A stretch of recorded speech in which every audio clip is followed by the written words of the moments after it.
Hi వేకే friends, నా పేరు స్వర్ణలత. ఈరోజు మీకు చూపించిపోయే వంటకం పేరు బియ్యం రవ్వతో నిమ్మకాయ పులిహోర. దానికి కావాల్సిన పదార్థాలు: బియ్యం రవ్వ, నిమ్మరసం, ఉప్పు, పచ్చిమిరపకాయలు, ఎండుమిర్చి, కరివేపాకు, పులిహోర పోపుకు కావాల్సిన సామాన్లు, ఆయిల్. మనం ఇప్పుడు ఎలా తయారు చేసుకుందామో చూద్దాం. ముందుగా మనం గ్యాస్ వెలిగించుకొని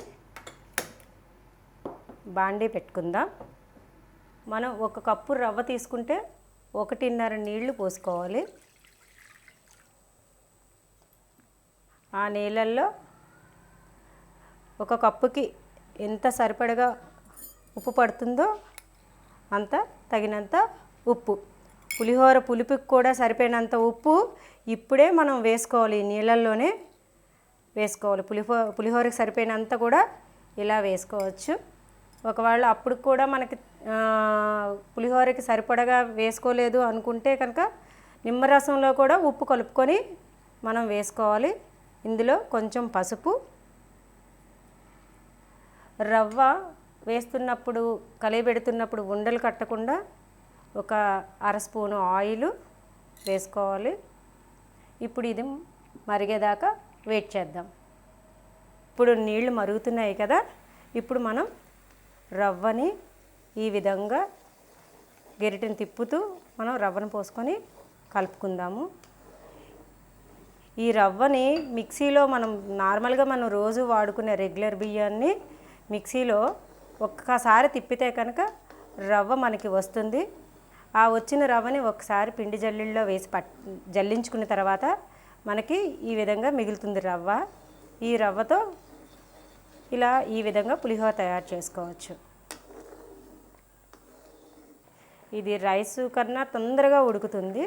ఇప్పుడు ఇలా మగ్గుతున్న రవ్వని మనం మీడియంలో పెట్టుకొని 2 నిమిషాలు ఇలా కలిగి పెట్టుకొని దీనిపైన ఇలా మూత పెట్టుకునేటట్లయితే తొందరగా మగ్గిపోతుంది.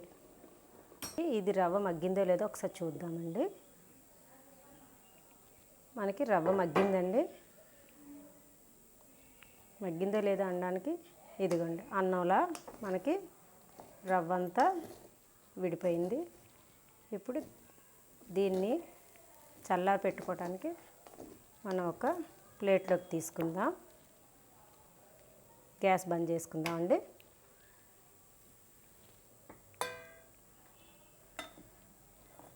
మొత్తం రవ్వ అంతటిని ఇలా మనం ప్లేట్లో తీసుకుని, రవ్వ ఇప్పుడు చల్లారింది. ఇలా చల్లారిన రవ్వలో దీనికి సరిపడగా నిమ్మరసం, 1/2 కేజీ రవ్వకి 1 పెద్ద నిమ్మకాయ అంత సైజు రసం సరిపోతుంది దీనికి.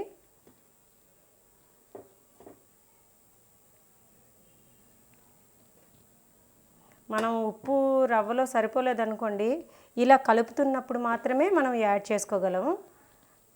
నిమ్మరసం కలుపుతున్నప్పుడు మాత్రం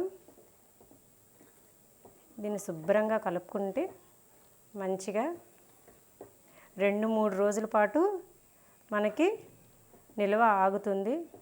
ఇప్పుడు తాలింపుకి, పులిహోర తాలింపుకి పోపులు మూకుడు పెట్టుకొని తాలింపుకి సరిపడగా ఆయిల్,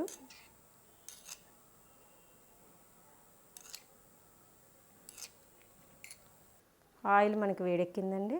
ఇప్పుడు పులిహోర పోపుకి కావాల్సిన సామాన్లన్నీ మనం వేసుకున్నాము. పోపు సామాన్లన్నీ పోపు దినుసులు పెట్టుకుందాం. పోపు ఆవాలు చిటపటలు ఆడుతున్నాయి కదండి, పోపు మంచిగా వేగుతుంది. ఈ శనగపప్పు, మినపప్పు గోల్డెన్ బ్రౌన్ కలర్ వస్తున్నప్పుడు పచ్చిమిర్చి, కరివేపాకును కూడా కారానికి, పులిహోరకి ఎవరికి ఎంత కారం కావాలో అంత ఈ పచ్చిమిరపకాయలు, ఎండుమిరపకాయలుతోనే మనకి కారాన్ని మనం సరిపడగా వేసుకోవాలండి. పోపు సామాన్లోనే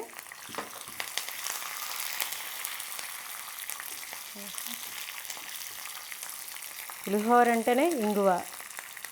ఈ ఇంగువని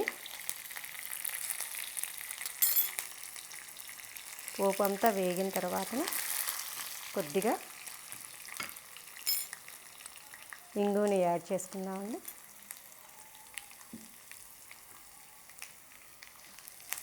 ఇప్పుడు పోపు వేగింది కదండి, స్టవ్ బంద్ చేసుకుందాం.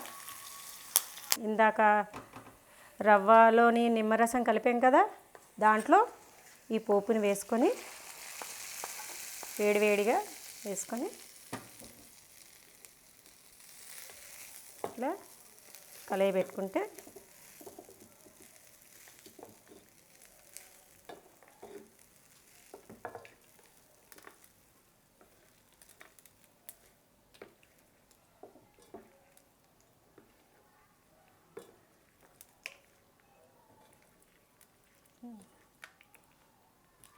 ఇలా కలయి పెట్టుకున్న పులిహోరని దీన్ని మనం ఒక సర్వింగ్ బౌల్లోకి తీసుకుందాం.